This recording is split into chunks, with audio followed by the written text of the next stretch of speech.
പള്ളിപ്പണിക്ക് നേതൃത്വം കൊടുക്കുന്ന പല വൈദികരെയും കണ്ടിട്ടുണ്ട്. എന്നാൽ ഇതിൽ നിന്നെല്ലാം വ്യത്യസ്തമായി പള്ളി പണിയുന്ന വൈദികരെ അധികമാരും കണ്ടിട്ടില്ല, അല്ലേ?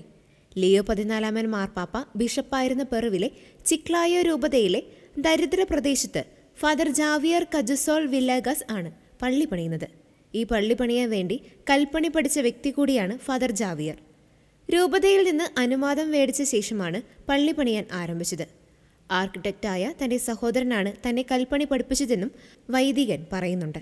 സാമ്പത്തിക ബുദ്ധിമുട്ടുകൾ കൊണ്ടാണ് താൻ സ്വന്തമായി പള്ളി പണിയാൻ തീരുമാനിച്ചതെന്ന് അദ്ദേഹം പറയുന്നുണ്ട്.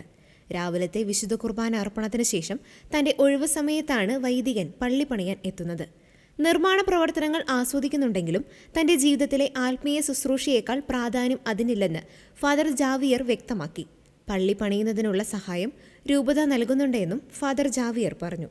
അതോടൊപ്പം മുൻപ് താമസിച്ചിരുന്ന സ്ഥലത്തെ കെട്ടിടവും വൈദികൻ തന്നെയാണ് പണിതത്.